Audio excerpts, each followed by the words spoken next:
Hello, I'm John Darnton, Curator of the George Polk Awards in Journalism.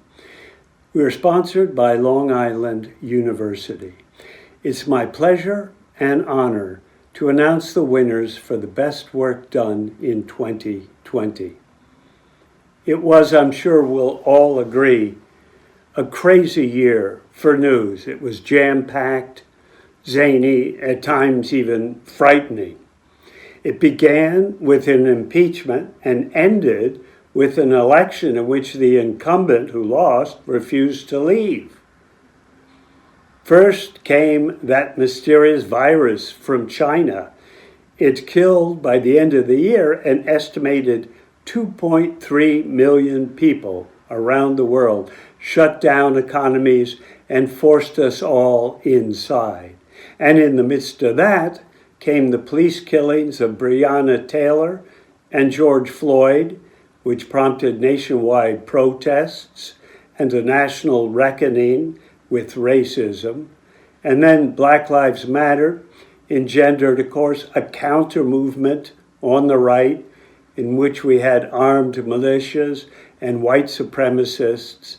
And by the end of the year, the two sides were battling openly in the streets of Portland. Not to mention the continuing man-made global climate crisis, which caused wildfires and hurricanes and droughts. It's almost a wonder we survived. And in fact, we should remember, not all of us did.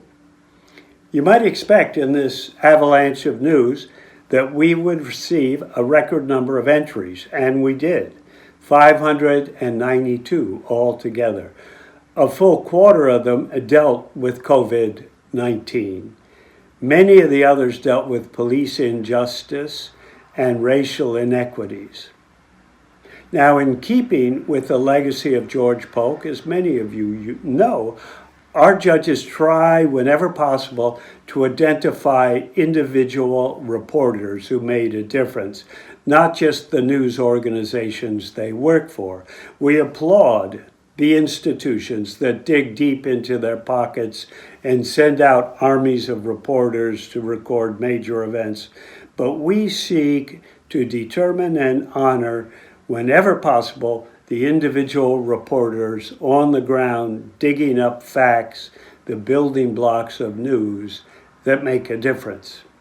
So without more speechifying, here are the winners of the 73rd Annual George Polk Awards. In foreign reporting, the award goes to David Culver of CNN and his colleagues Yan Xian and Natalie Thomas for bringing us a first-hand look at the virus in Wuhan, China. National reporting to Luke Mogelson of The New Yorker for on-the-ground reporting about the Black Lives Matter protests in Minneapolis, the anti-lockdown militias in Michigan, and combating militants on the left and right in Portland. Local reporting to the staff of the Minneapolis Star-Tribune for covering the police killing of George Floyd and years of police practices that angered the Black community. Health reporting to ProPublica for investigating the targeted spread of COVID-19. One series established it killed African Americans in disproportionate numbers. Another, by Michael Grabel and Bernice Yearn, showed its ravaging impact upon meatpacking workers. Medical reporting to Dan Diamond of Politico for revealing that the Trump administration interfered with the Center for Disease Control and Prevention and other sources of health expertise to perpetuate misleading information about COVID-19. Science reporting to Ed Young of The Atlantic for his clear and insightful analyses of the nature of COVID-19 and of its inexorable spread and of the reasons behind the failure to bring it under control. A Public Service Award to Helen Branswell of STAT for her thorough, insightful, and relentless coverage of the pandemic in 161 articles that included important interviews with key officials. Oral History Award, the first we've ever given, to Ellie Saslow of the Washington Post for powerful narratives told in the first person by people whose lives were forever changed by the virus. Political reporting to Stephanie McCrummen of the Washington Post for deftly capturing Georgia's shifting winds of change that presaged the outcome of the presidential and Senate elections. Business reporting to Ryan Mack and Craig Silverman of BuzzFeed News for articles demonstrating how Facebook exposes the public to disinformation, potential fraud, and violence. Financial reporting to Russ Buettner, Suzanne Craig, and Mike McIntyre of the New York Times for revealing President Trump's income tax payments, including the fact that his payments for each of the last 2 years amounted to a mere $750.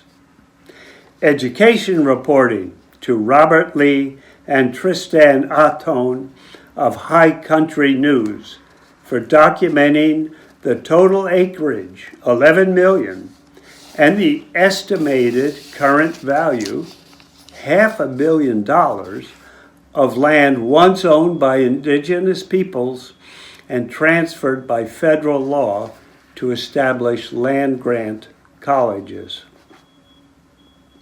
State reporting to Ian Shapira of the Washington Post for laying bare persistent and pernicious racism at the state-sponsored Virginia Military Institute. Justice reporting to the Washington Post staff for a 6-part series on George Floyd that went beyond the role racism played in his death to show how it shaped his entire life. Magazine reporting to Katie Engelhardt of California Sunday Magazine for the riveting narrative of how COVID-19 stalked 2 patients in a single room in the Life Care Center of Kirkland, Washington. Military reporting to Matthias Gaffney, Joe Garofoli, and Tal Koppen of the San Francisco Chronicle for breaking the story of Captain Brett Crozier of the USS Roosevelt, who put protecting his crew from COVID-19 ahead of his own career. Television reporting to Vice News Tonight for uncovering revelations in the police raid that killed Breonna Taylor and highlighting the effects of heavy-handed police enforcement in Louisville. And finally, we have a special award to Regina Martinez of Proceso in Magazine in Mexico, and to Forbidden Stories, a network of journalists whose mission is to complete the work of assassinated reporters. Ms. Martinez was on the trail of high-level drug dealers when she was killed in 2012. The Paris-based collective sent in 60 reporters from 18 countries to produce The Cartel Project, a 6-part series on the violence, political connections, and worldwide reach of Mexican drug cartels, including those believed responsible for Ms. Martinez's murder. I would like to applaud all of our winners and the many others who did such valuable work in 2020. Thank you very much.